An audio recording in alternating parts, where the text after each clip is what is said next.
Oi, gente! Esse é o ArchiCast número 159. Meu nome é Adilson e o nosso papo hoje traz novas contribuições sobre um assunto que é sempre pauta quente: a sustentabilidade ambiental aplicada na criação e execução de produtos ecoeficientes para o mercado de arquitetura. A gente sabe que é possível criar hábitos mais sustentáveis no nosso dia a dia e muitas dessas mudanças são simples de fazer. Levar sua sacola ecológica para fazer compras, usar lâmpadas mais eficientes, reciclar o lixo. Nos projetos de arquitetura também não falta tecnologia e informação para tornar o processo de criação mais comprometido com seu impacto no meio ambiente. As grandes empresas também não ficam de fora. Elas precisam promover mudanças mais estruturais que vão desde a conscientização e treinamento dos profissionais até a adequação total do processo produtivo às novas tecnologias e procedimentos. E é sobre isso que a gente vai conversar hoje. Primeiro, deixa eu apresentar aqui quem está para conversar sobre esse assunto com a gente. Apresentar a Sami Meira. Ela é arquiteta formada pela Florida Atlantic University, especialista em estratégia empresarial sustentável e saúde dos materiais. E desde 2017, a Sami é sócia proprietária da U-Green, atuando no Brasil e no mundo com educação e consultorias em sustentabilidade para a construção civil. Boa tarde, Sami. Obrigado pela sua presença aqui. Olá, gente. Tudo bem com vocês? Estou muito honrada com esse convite e espero trazer aqui mais informações e compartilhar ideias super interessantes na área da sustentabilidade na construção civil. A gente que agradece, Sami. Além da Sami, está aqui a Cristi Silva Chuca. Ela é graduada em propaganda, tem MBA em marketing pela FGV e é especialista em neurociência com ênfase em neuromarketing digital. E hoje ela é head de marketing da Roca Brasil Cerâmica. Boa tarde, Cristi. Seja bem-vinda novamente para conversar com a gente aqui.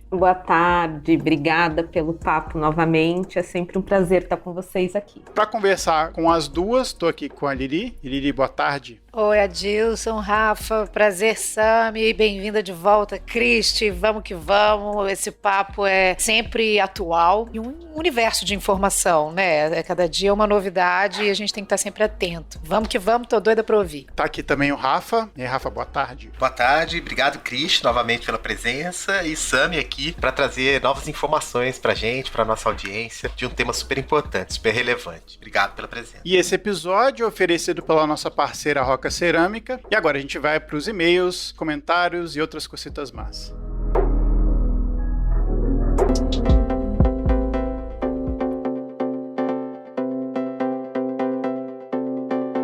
Voltamos com mais uma leitura de e-mails, comentários e outras cositas más. Tô aqui com a Lili. E aí, Lili, tudo bom? Tudo bem, podia estar melhor, né, Adilson?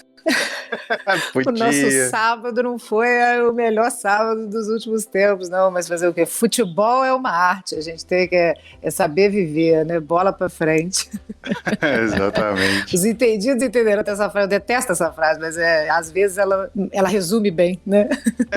Ainda bem que a gente não é um podcast de futebol, né, Lili? Senão Oxe, a gente ia levar tanta zoada, mas tá bom. É verdade. Pô, Lili, como é que esse pessoal faz pra entrar em contato com a gente? A gente tá super acessível em diferentes plataformas aí e tipos de contato, né? A galera tem o bom e velho site, que sempre é um lugar de entrosamento com a gente, onde vocês podem acessar os episódios e deixar comentários no archicast.com, não tem como errar, né? Nas nossas redes sociais também, né? Mandando direct mensagem, comentando nos feeds, é sempre legal pra gente também tá recebendo esse feedback no Instagram e no Facebook, né? Que são as redes ali que a gente usa mais. Pode mandar e-mail pra gente no contato @archicast.com, que é também um canal que a gente super recebe, né, assim, manifesto, você tem mais espaço ali também para escrever, é super bem-vindo. E lembrando que a gente tem o nosso grupo do Telegram, né, que é o t.me/archicast, onde, além da gente trocar ideia e tal, a gente também coloca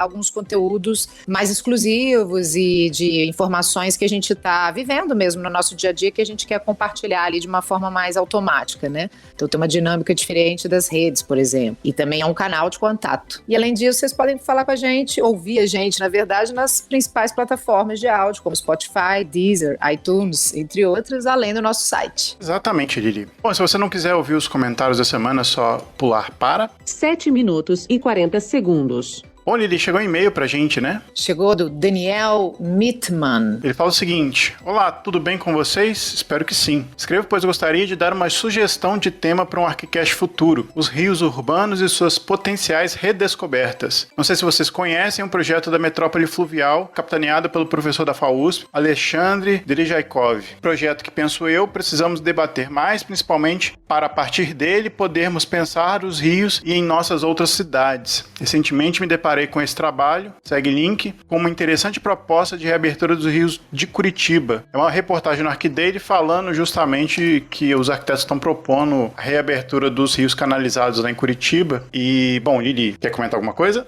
Eu acho excelente.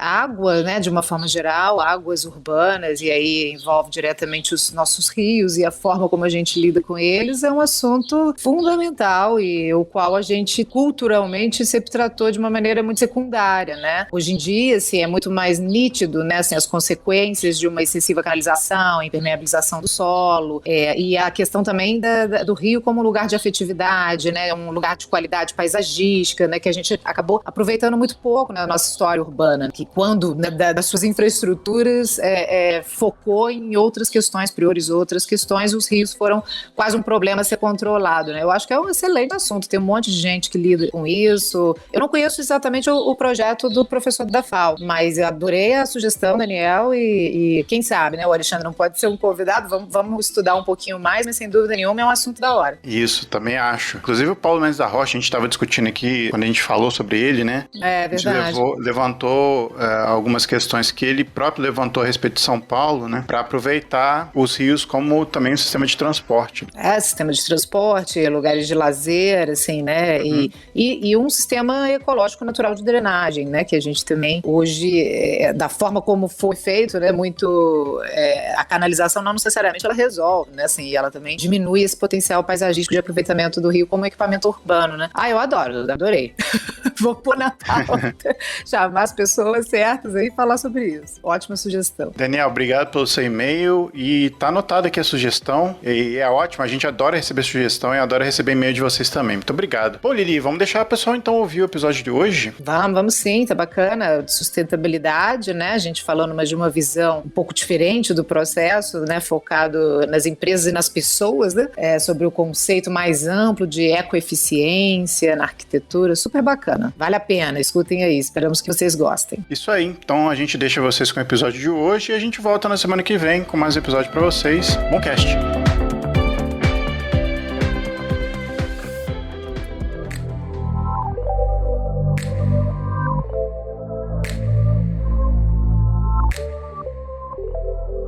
Bom, acho que é legal a gente colocar o ouvinte aqui a par do que a gente está falando, né? Porque a gente já fez alguns episódios a respeito de sustentabilidade e é importante a gente falar que a gente está se adequando a novos valores ambientais, justamente porque o consumidor também está mais exigente. E essa exigência justamente é direcionada aos diferentes setores da cadeia produtiva da construção civil também. No caso da indústria, que a gente está falando aqui especificamente, quando é que efetivamente essa preocupação começou a alterar as formas de produção? Durante vários períodos, né, a indústria foi se adequando ao que nós exigimos. E uma coisa que eu venho repetindo há muito tempo é que a indústria sempre vai responder ao que o consumidor quer. Quando a gente começou a se preocupar um pouco com a nossa saúde alimentar, por exemplo, num instante a indústria alimentar colocou ali a nossa tabelinha nutricional. O mesmo vem acontecendo com a construção civil. Quando a gente começou a falar sobre sustentabilidade, começou a falar sobre certificações sustentáveis,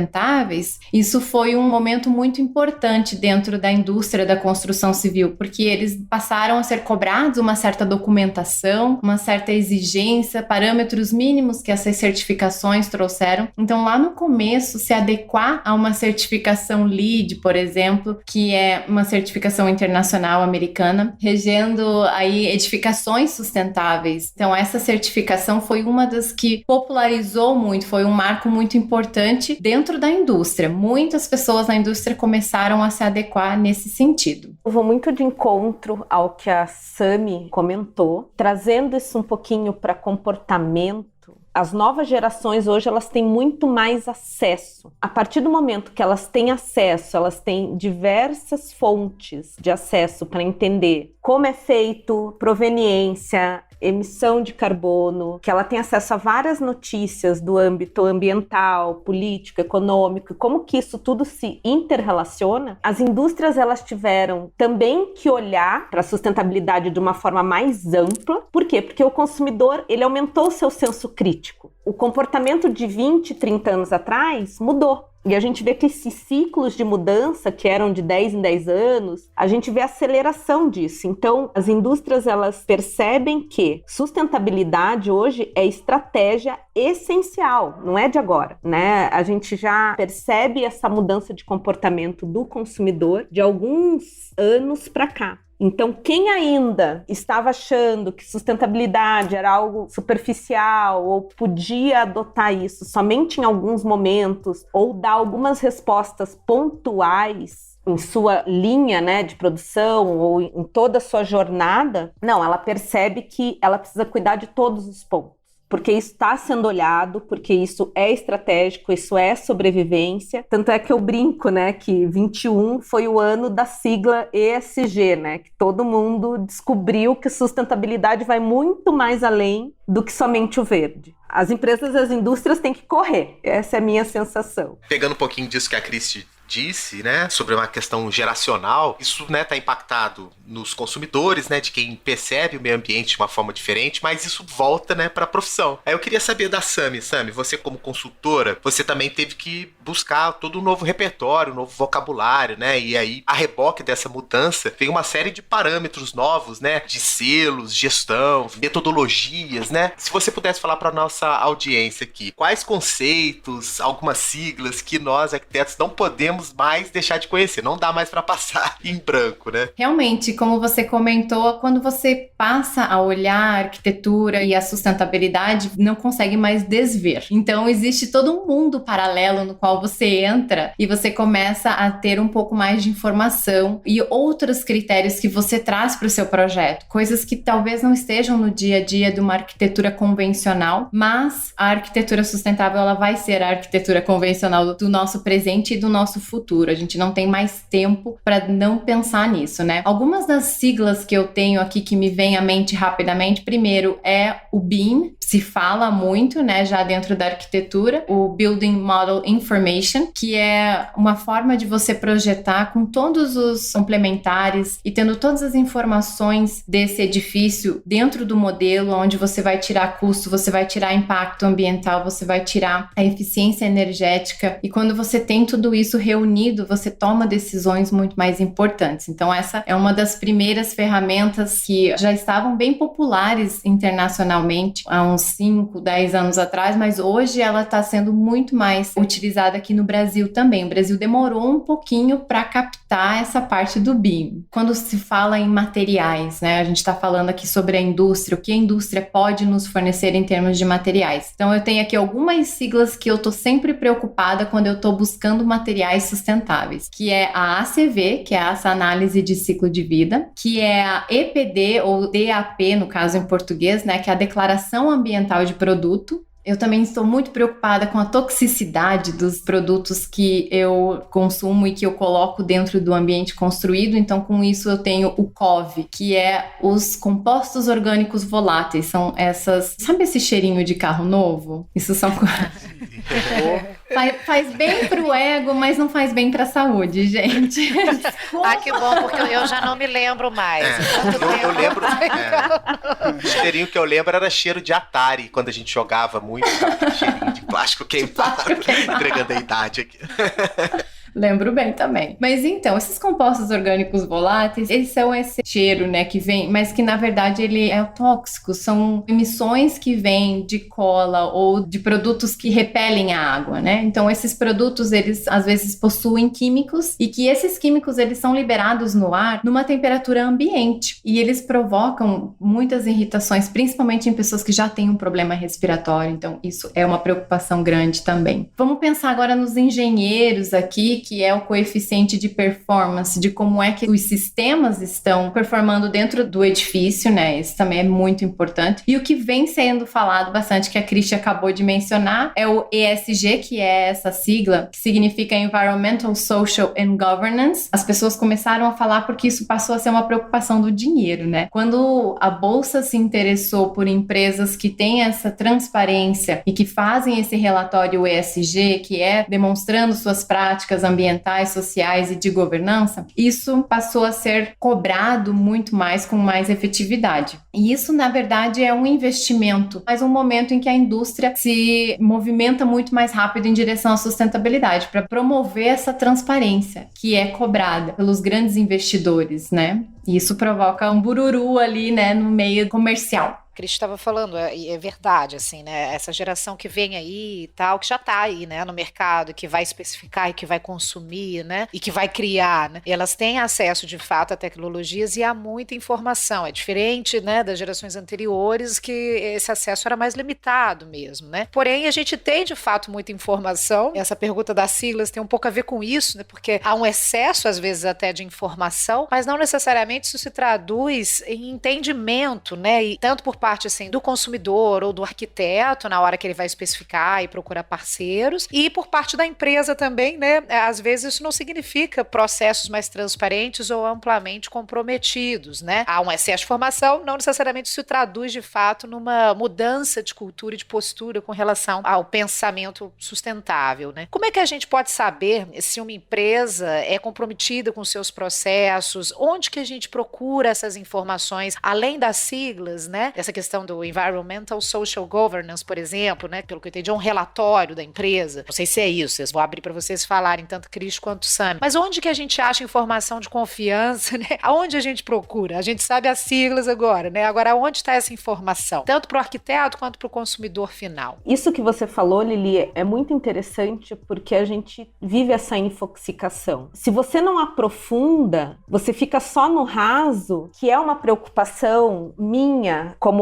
uma profissional de marketing, é sempre esclarecer e aprofundar o tema. E para isso, buscar empresas que sejam especialistas no assunto. Vamos pensar no profissional arquiteto, que ele quer buscar produtos que realmente tenham essa preocupação com ESG, e essa sigla que significa uma postura, né? Então essa preocupação com o meio ambiente, social e governança, ela tá super alinhada quando a gente fala dos compromissos para 2030. Então o que ela quer dizer? Que não adianta só, por exemplo, você ter uma medida para diminuir a emissão de carbono e você contratar empresas terceiras que não emitam nota fiscal, por exemplo, que tenha trabalho escravo. Então você envolve social, você envolve governança, você envolve meio ambiente. Então você olha para tudo. O relatório da empresa, onde você consolida essas informações, pode ser no relatório de sustentabilidade, por exemplo. Mas o que é importante? Algo que eu vejo que é o que falta é uma alfabetização sobre sustentabilidade de forma geral para as pessoas. Porque hoje, quando, por exemplo, a gente foi aprofundar as iniciativas e começar a divulgar as iniciativas, utilizando o exemplo da Roca Cerâmica, quando a gente mapeou o que existia no Brasil, a gente viu que era meramente o que as leis exigem e muita espuma em cima disso tudo. O que eu acredito? Que você tem que mostrar sim, porque é uma forma de você educar, né, o especificador, o arquiteto, o designer ou o próprio consumidor final, que às vezes está fazendo a gestão, né, de todas as compras e organizando como que ele vai fazer o projeto, executar a casa dele de uma forma mais eficiente. Promover essa informação, ela é importante sim, mas quando você começar a apertar a espuma, tem que ter algo sólido e não somente o que é exigido por lei, porque o que é exigido por lei, vamos combinar, ou você faz ou você tá fora. Quando a gente fala de você realmente entender a importância do ESG, porque é o que a Sami falou, quando a gente fala em arquitetura do futuro, pensando em sustentabilidade, em algum momento ela vai ser arquitetura do presente, porque isso é inevitável. né? A indústria civil, ela descarta aí 1/3 de cada obra. Então, quando a gente fala de BIM, quando a gente fala de análise de ciclo de vida de produtos, isso tá tudo junto e misturado. Resumidamente, a alfabetização, as informações compiladas e você aprofundar, você ter esse contato direto com as empresas que estão comunicando algo para quem consome, para quem compra ou para quem influencia aquela compra, saber, tá, mas isso aqui é o básico exigido por lei ou realmente você está indo um passo além? Gente, eu tô emocionada aqui, eu tô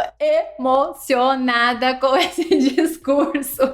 Porque é justamente isso, educação. É por isso que a Green, ela também leva essa bandeira, junto com a consultoria, a gente leva essa bandeira da educação muito mais à frente, porque isso é uma coisa que a gente percebeu. Educar o nosso cliente é muito mais importante, porque é fácil você colocar uma eco-label, você colocar ali um selinho e dizer, sou sustentável. Por quê? Não sei, minha mãe disse que eu sou. Às vezes, muito dessas etiquetas sustentáveis, elas são provenientes da própria indústria. Então, a indústria está ali tentando se proteger, criou um parâmetro de sustentabilidade e entender quais são esses parâmetros, se aprofundar na informação, como a Cristi mencionou, é a chave para que a gente seja um consumidor muito mais exigente, informado e também tenha um nível de discussão com os nossos fornecedores muito mais alto. Entender o compromisso dessa empresa, primeiro entender o que ela oferece em termos de documentação e transparência e questionar essa documentação, entender o que é essa documentação. Se você está trazendo para mim uma análise de ciclo de vida, essa análise de ciclo de vida, ela tem um standard, ela tem um padrão a ser seguido, existe uma documentação e para toda a indústria ela precisa ser feita dessa forma. Então, é um padrão muito alto, é um padrão internacional, eu consigo entender que o nível de transparência aqui é alto, consigo ler tudo que exige em termos de impacto. Mas, por exemplo, uma etiqueta sustentável, ela pode ser direcionada apenas à questão da água ou apenas à questão de uma logística reversa. Então, entender o que é essa etiqueta. Se eu tenho uma etiqueta sustentável, o que ela engloba? Eu vou conseguir, então, as informações necessárias para que eu tome uma decisão ou para que esse produto definitivamente seja atestado como sustentável? É ser um pouco mais curioso, é se aprofundar. Muito do que acontece, às vezes, é que a indústria fica só pendurando o pezinho ali bem no raso, só molhando o dedinho na beira da piscina e não necessariamente se aprofunda, e um pouco é por medo e falta de conhecimento dos próprios fornecedores. Eu não vou me entregar, ou é uma vulnerabilidade de que talvez ele possa extinguir a existência dele no mercado sendo transparente. O que eu deixo assim é que, na verdade, todos vão ter que começar. Essa questão da consciência do consumidor hoje e até da urgência desse consumidor mudar o seu padrão de consumo para que nós tenhamos um futuro digno dentro desse planeta, é justamente que todos vão estar mais exigentes, vão pedir muito mais, e quem não estiver preparado para oferecer isso, ou pelo menos demonstrar um plano de evolução dentro da sua cadeia produtiva, para, né, dizer, comecei, gente, não tem problema você começar, todo mundo começa de algum ponto, mas demonstrar essa evolução e a vontade realmente de mudar, isso é definitivo e importante para a sobrevivência desses produtos e dessas indústrias hoje em dia.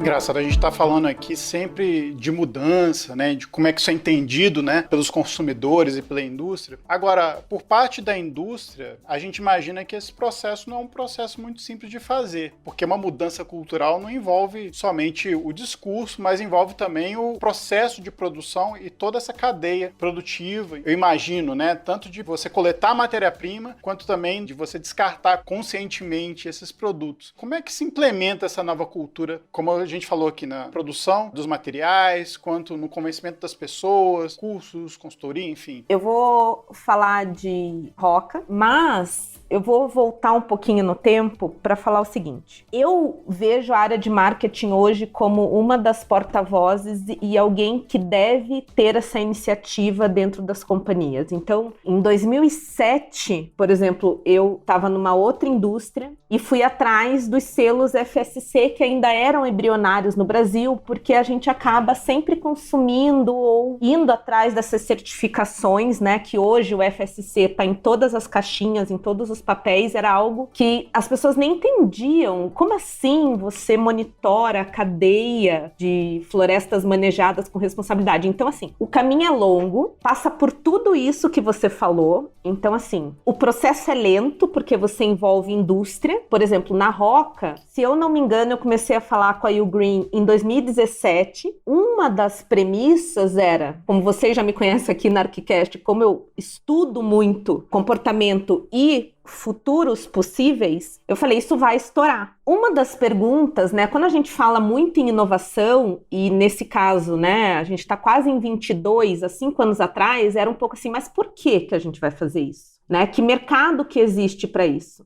E às vezes a resposta é, eu não sei qual que é o tamanho desse mercado. Por quê? Porque se você não tem uma premissa de cuidado, de chancelas para participar de um mercado específico, você nem sabe o tamanho que ele é, porque você não é consultado, né? Então, para você saber se você tem algum share disso. Primeiro, era uma questão de estratégia mesmo de longo prazo. Segundo, Adilson, é demorado, é lento. Então, passados aí 4 anos de início de trabalho, a gente só aumenta atualização, outras coisas surgem. Por exemplo, você faz alguma melhoria de um processo que foi detectado anos atrás e essa melhoria tem que ser contínua. Então, você começa a ver os ganhos. Por exemplo, você pode melhorar o teu processo de utilização de energia. Daí você vai lá, abre um projeto. Então, é um processo de melhoria contínua mesmo. E ele é lento. E sim, você tem que ter um sponsor do projeto. Nesse caso, é o marketing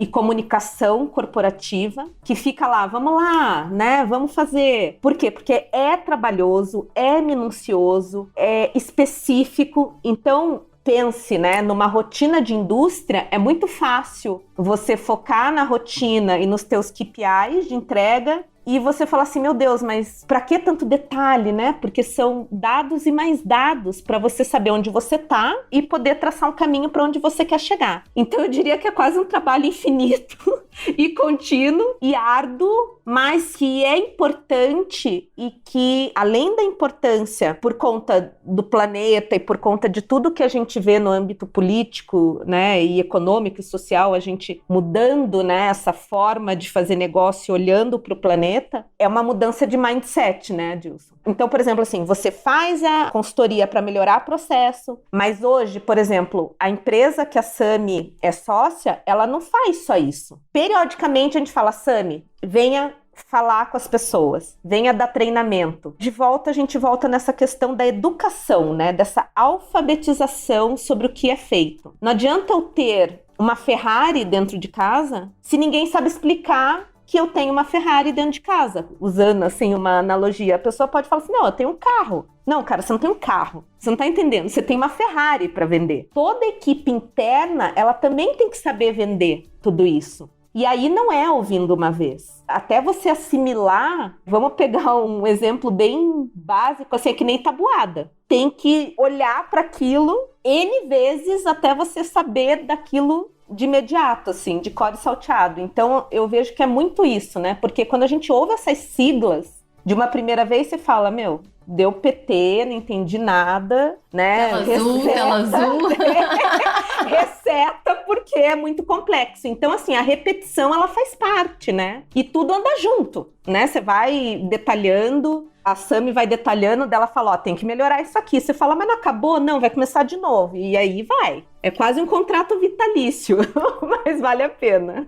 Do ponto da consultoria, o que ela falou tá ótimo nesse sentido. A gente sempre entende aonde o cliente está. Porque eu já cheguei em alguns clientes e você pergunta assim, você trabalha sustentabilidade? Sim, e então eles não têm uma noção e uma medida, às vezes, do que é trabalhar a sustentabilidade ou do potencial desse cliente dentro dessa evolução na sustentabilidade. Então existem pessoas que, como a Cristi mencionou mais cedo, acham que fazendo o mínimo que a lei exige já é a sustentabilidade. E uma coisa que eu digo é que sustentabilidade é a gente fazendo o 0 a 0 ali. Na verdade, a gente deveria estar fazendo muito mais para que nós sejamos uma sociedade que tenha uma coisa mais positiva nesse sentido. Hoje nós estamos devendo e devendo muito para o planeta, né? Então nós estamos correndo atrás disso. Entender aonde você está, o potencial de onde você pode chegar e qual é essa distância, permite que você crie evoluções, e essa educação contínua é importante porque pessoas vão e vêm. A cultura da empresa absorvendo isso ajuda muito na educação, porque se você fizer uma educação pontual para uma ação pontual, isso se dispersa. Então essa questão contínua que a Cris fala sobre a educação é porque nós temos pessoas que vão e vêm e coisas que se renovam também, inovações que chegam no mercado e que precisam ser incorporadas. Então você tem aquela cultura, mas essa cultura ela precisa estar se renovando também. Nós temos urgências diferentes em diferentes épocas também. Por exemplo, quando nos vimos dentro da pandemia, né, a questão da qualidade do ar, quais são as coisas que estão comprometendo a nossa qualidade do ar, a qualidade do nosso ambiente interno, onde nós estamos vivendo, passou a ser questionado, né? Então tudo isso começa a entrar e as empresas começam a ter que responder quanto a isso. Então isso é importante nessa transparência de informação, educação interna para que ela possa passar para o cliente de uma forma em que isso se torne algo que seja absorvido e seja entendido pelo cliente, porque uma coisa é conversar com um técnico dentro da fábrica e a outra é eu conversar com o cliente final também. Nós já tivemos essas duas interações, né, onde nós trabalhamos com o cliente diretamente, fazendo cursos, e esse curso é diferente do curso que a gente vai fazer para o cliente final, que precisa de uma coisa um pouco mais mastigada. As pessoas precisam criar essa confiança e entender todos os pedaços para que ela consiga unir isso, e isso passa também a ser parte do repertório dela, né?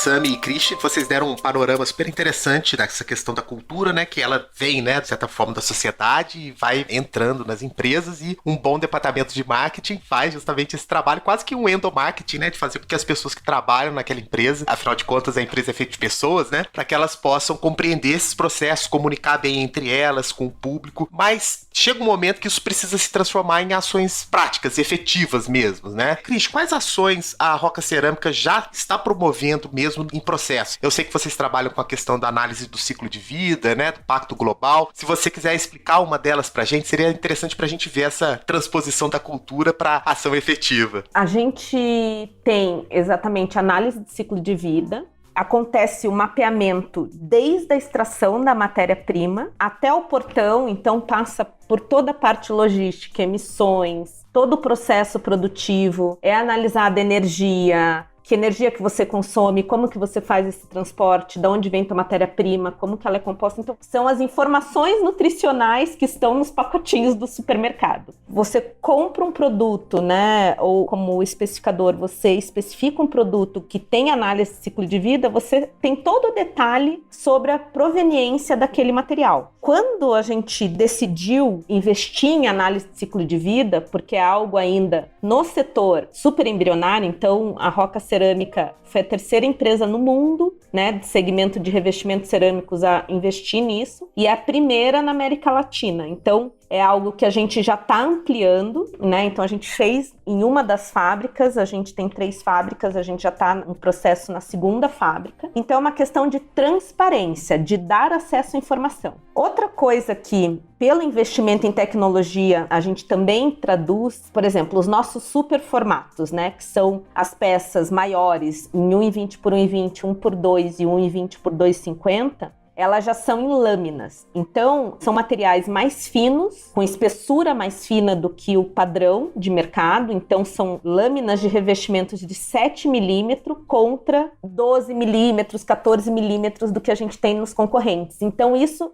a gente já mostra, assim, é menos recurso natural. Quando a gente pensou na inteligência desses superformatos, a gente também pensou na agilidade de obra, né? Então, pensando tanto em logística desse material, como em desperdício. Então, a opção do 1 por 2 é porque ele cabe dentro do elevador. Então, você investe menos tempo, né? Para içar, se alguém for colocar no prédio, é melhor o transporte. E o 2,5 porque é o tamanho médio do pé direito. Então, a pessoa ela só encaixa e ela não tem desperdício dessa peça. São, às vezes, investimentos em tecnologia, mas com pensamento sustentável, onde você já cria o produto pensando na melhor forma dele ser colocado no mercado. Essas são algumas ações, né, de ordem prática, e outras, por exemplo, a gente também desde 2017 tem os nossos produtos na plataforma BIM. Então a gente já tem os nossos produtos modelados justamente para investir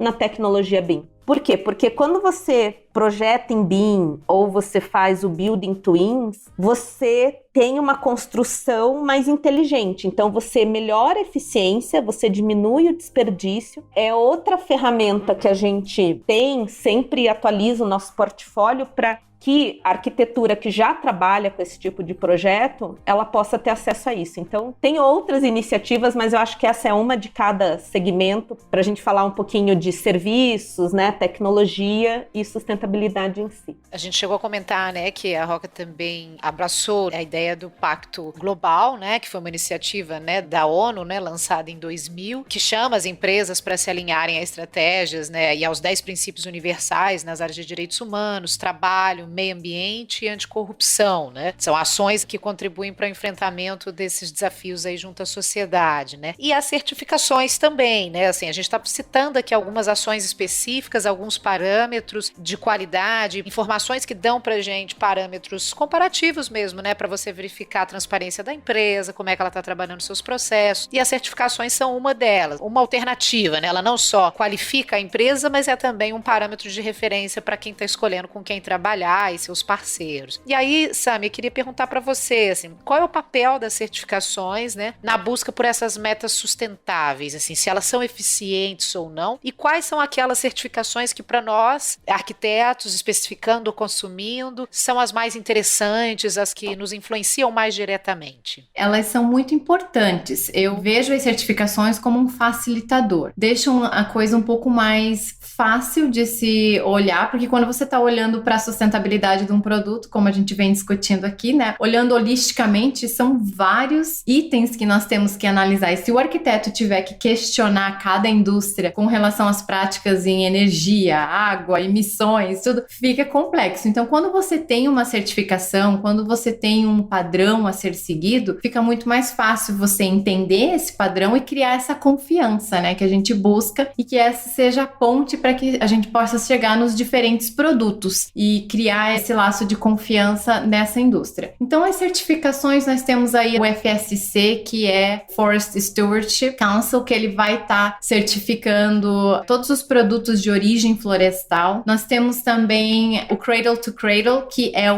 eu digo que é a Ferrari ou, sei lá, o Porsche das nossas certificações em termos de produtos. O Cradle to Cradle, ela certifica diversos produtos, muitos da construção civil também, e essa certificação, ela olha o produto no quesito sustentabilidade, no quesito saúde, no quesito de produção social e no quesito do impacto que essa indústria tem localmente também. Então, tudo isso acaba entrando dentro dessa certificação de produto. É uma das mais completas que nós temos hoje. Muitos produtos no Brasil ainda não chegaram nesse nível de transparência, mas existem produtos Cradle to Cradle aqui no Brasil já, temos uma lista, é possível buscar isso no site. Nós temos também as declarações ambientais de produtos, que você consegue no EPD System. Então, ali tem um certo número de produtos brasileiros também que já estão listados e que produzem essa declaração ambiental de produto. É uma lista que está ao nosso alcance, nós temos algumas facilidades com isso. Um critério bem grande, porque inclusive a declaração ambiental de produto é necessário que você faça uma análise de ciclo de vida. Essa transparência da análise do ciclo de vida, ela já entra dentro da declaração ambiental de produto. Eu diria que é 85% do processo de se criar uma declaração ambiental de produto está na análise de ciclo de vida. Então, essas são facilitadores para que a gente consiga absorver essas informações de uma forma mais fácil, de novo, sendo mais criterioso com o tipo de certificação. Se você vê uma certificação sustentável que você não conhece, procura ler um pouco sobre os critérios que ela está olhando, porque ela está analisando dessa indústria, e aí, então, você vai decidir ali se é realmente algo que você pode confiar ou não. E normalmente existe um padrão em que você pode questionar. E se não existe, você deve estar perguntando aí para o seu fornecedor. Isso, olha, horas ao telefone, eu posso dizer para vocês que eu tenho bastante. É uma coisa que você acaba criando depois uma lista dos seus fornecedores confiáveis, né? Mas num primeiro momento, especialmente aqui no Brasil ainda, nós precisamos dessas horas ao telefone. Essa exigência ainda é algo que nós precisamos fazer com mais afinco, assim. Eu acho que o Brasil ainda deve bastante pra gente em termos de transparência, documentação e certificações sustentáveis na questão de produtos. Então, eu acho muito louvável as empresas que já iniciaram essa jornada e que já estão dentro desse caminho, porque é algo que é uma lista maior e mais abrangente de produtos ainda é necessária para a construção civil. A gente está falando muito, né, do que esse novo paradigma está trazendo para a indústria, né? A gente, como consumidor, o que a gente pode esperar da indústria para saber assim, o que ela tem feito, o que a gente deve olhar em termos de valores agregados, enfim, e as tendências no âmbito geral dessa nova realidade? Em termos de novidades, o que a gente deve estar procurando cada vez mais é justamente essa transparência. O uso de materiais menos processados, o uso da matéria-prima natural, isso a gente vem buscando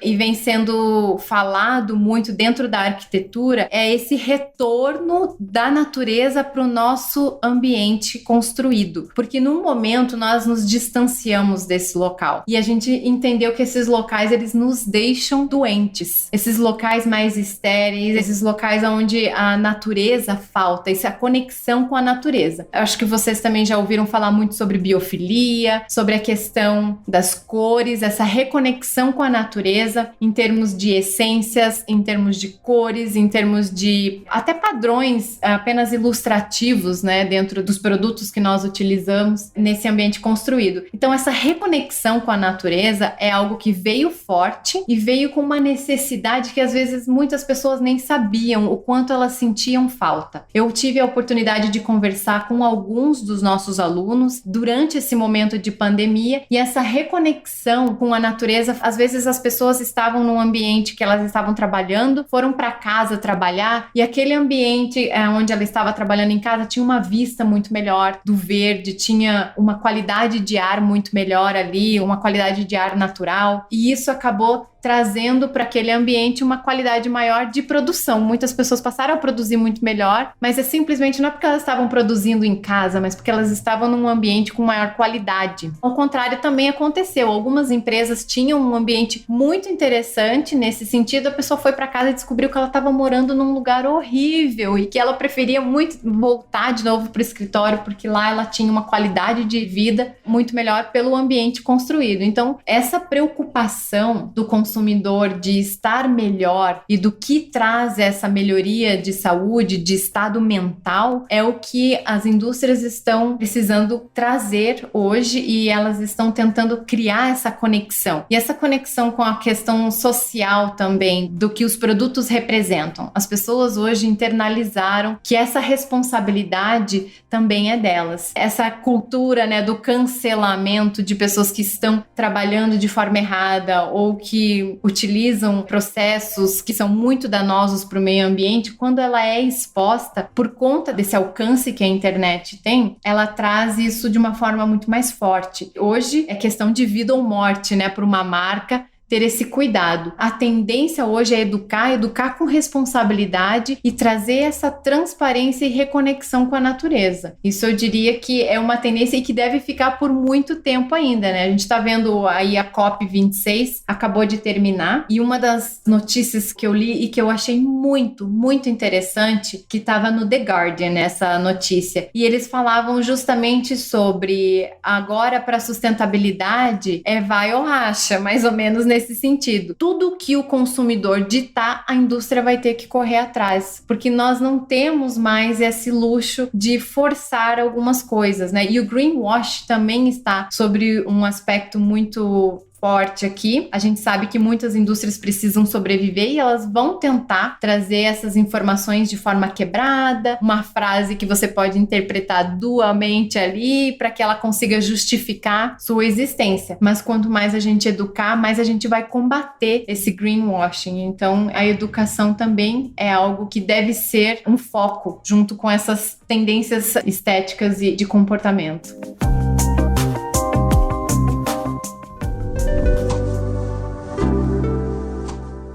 Agora, olhando um pouquinho para o nosso mercado de trabalho, né, da prestação de serviço em arquitetura, quais as oportunidades, então, que surgem aí para os arquitetos e arquitetos urbanistas com essas mudanças? Quais oportunidades de trabalho surgem a partir dessas transformações? Aqui, Sami, né, é um exemplo das oportunidades na educação, mas vocês visualizam outros lugares, outras locações aí da nossa profissão que podem contribuir, inclusive, para acelerar essa mudança ou fazer com que essa mudança, de fato, ocorra em todas as etapas aí? Todo esse contexto que a Sami falou da neurociência aplicada à arquitetura, que tem as 7 variáveis de neurociência aplicada à arquitetura, que tem a questão da biofilia, que tem a questão das cores, né, dos sons, ou seja, de como que os nossos sentidos afetam, né, a produtividade. Então, a beleza por trás de tudo isso que eu vejo, Rafa, é que todos, né, indústrias que olham para os seus escritórios, empresas que olham para os seus escritórios e as pessoas que olham para as suas casas. A beleza disso tudo é que todo mundo percebeu a importância de um profissional qualificado, né? De um arquiteto, de um design de interiores. Todo mundo entendeu o porquê que é necessário um projeto bem feito, né? A harmonização, você ter iluminação solar, você ter ergonomia, né? Você ter um escritório, né? Porque você não tá mais ali sentada resolvendo um minuto, você tá ali 8 horas, 10 horas sentado, então você precisa de luz solar, você precisa de conforto, você precisa de cores que te traduzam bem-estar, porque é neurofisiológico, né? Se a gente tá num ambiente que proporciona essas sensações, né, a gente está num ambiente de maior bem-estar. Então, acho que o ponto número 1 é o que a gente fala aí de tendência também, que é o lifelong learning, né? As pessoas entenderem que o mundo está líquido e que a gente precisa estudar, a gente precisa entender o que está vindo, a gente precisa entender que quanto mais a tecnologia evolui, mais a gente precisa entender de gente. Eu vejo que esses estudos de neurociência aplicada à arquitetura, que traduzem esses resultados que a Sami falou, de melhor criatividade, melhor produtividade, e criam um ciclo virtuoso, eu acho que estudar isso é muito importante. Eu vejo a importância essencial do arquiteto como criador e tradutor, né? É ele que vai colocar em pé essas cidades verdes, cidades circulares, cidades eficientes, né? Eu vejo que é tudo isso, né? E tem também a questão da biotecnologia, né? O da biomimética, que também é outro campo de estudo que está super ligado a essas temáticas de bem-estar, é que a gente olhar para a natureza e reproduzir, né? Através da tecnologia, usar o que a natureza faz de tão bem e replicar isso no ambiente construído. Da minha parte, eu acho que é isso. A gente entender que a gente está aqui aprendendo o tempo todo e todo dia, né? Porque a gente precisa olhar para o planeta de uma outra forma.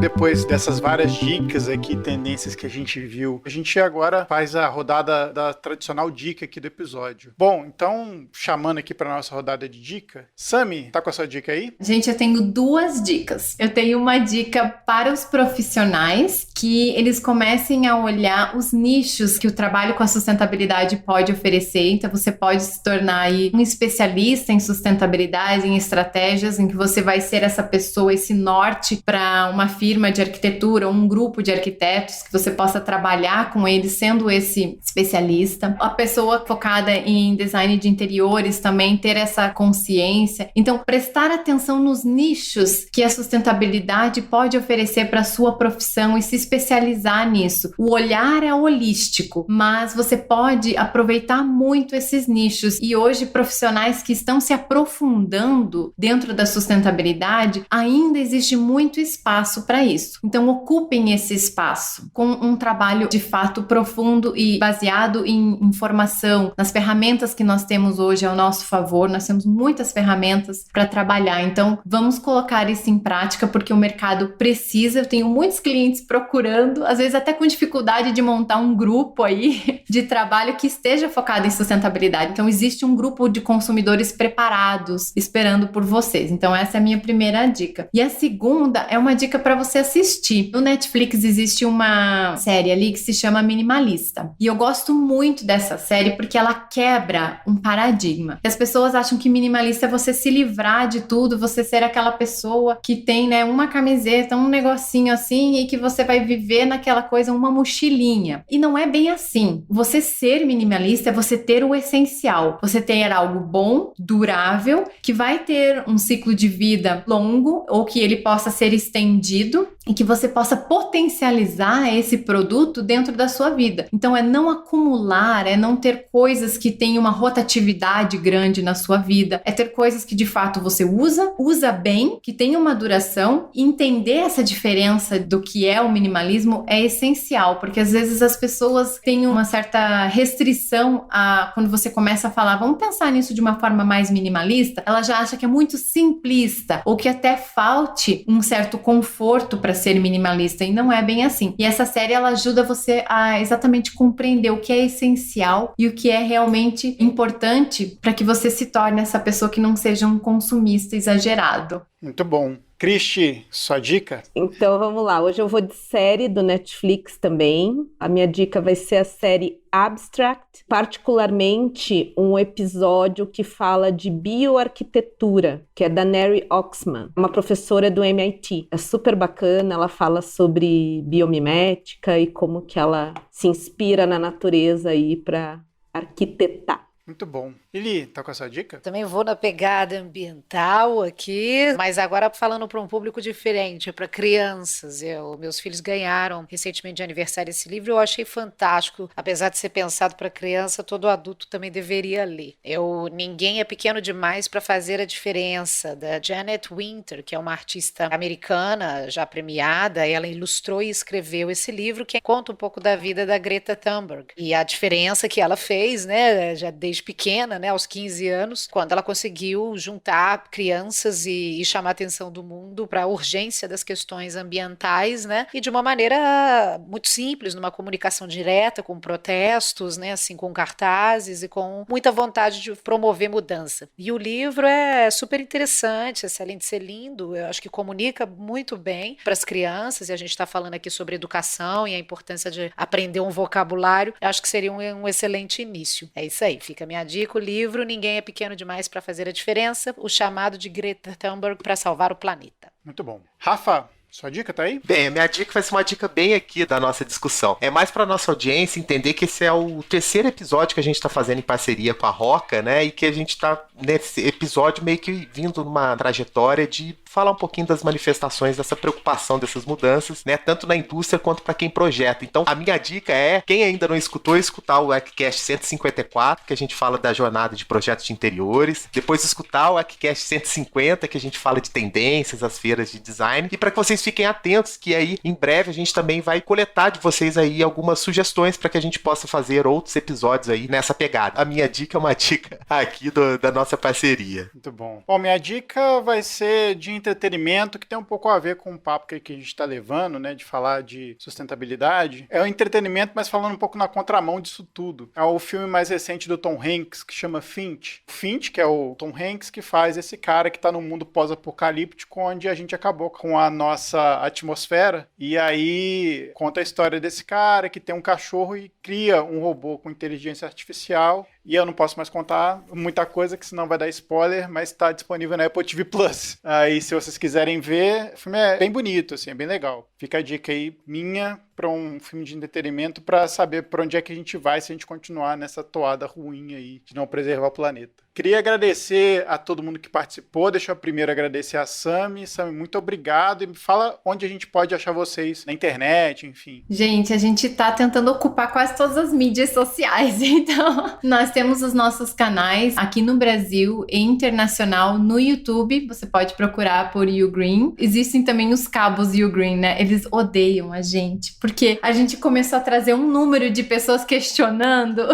mas na verdade é muito fácil. É YouGreen.com.br, você consegue encontrar os nossos canais do YouTube, no Instagram também a gente está. Eu e o Felipe, a gente tá lá no Twitter também, Sami Meira no Twitter. A gente também tem os canais internacionais, YouGreen_, é aquela barrinha embaixo, né? US. Você consegue encontrar os nossos materiais também no YouTube. A gente tem em inglês esses materiais, se você quiser compartilhar com alguém fora do país. E a gente está começando a ocupar, também já temos o nosso Instagram até em russo. Então a gente está multiplicando aqui o nosso alcance e tentando fazer o que a gente faz todos os dias, que é tentar catalisar, né, a sustentabilidade dentro da construção civil, essa nossa missão. Então a gente tem bastante material para ser compartilhado, bastante material gratuito que a gente disponibiliza. Além dos nossos cursos pagos, a gente tem os materiais gratuitos que você pode encontrar nessas plataformas. Conteúdo pesquisado com alta qualidade para vocês. Agradecer também a Cristi. Cristi, muito obrigado por participar mais uma vez com a gente aqui de produção de conteúdo de podcast, falando agora de sustentabilidade na indústria. Muito obrigada, Dilson, Rafa, Lili, Sami. Obrigada por dividir esse conhecimento tão especial com a gente. Obrigada pelo convite novamente. Vamos que vamos. Lili, mais um episódio. Sim, mais um. Essa parceria super bem-vinda com a Roca. Parabenizar vocês pelo trabalho, Cristi, lá dentro da empresa, Sami, por essa abordagem importantíssima, né, de profissionais da nossa área, ajudando a melhorar todos os processos. E o cast está maravilhoso, foi super legal. Acho que tem informações muito objetivas, assim, muita coisa para ser aproveitada. Eu só agradeço. Obrigada, obrigada, obrigada. Rafa, mais um. Mais um, isso aí que a Lili falou, super importante,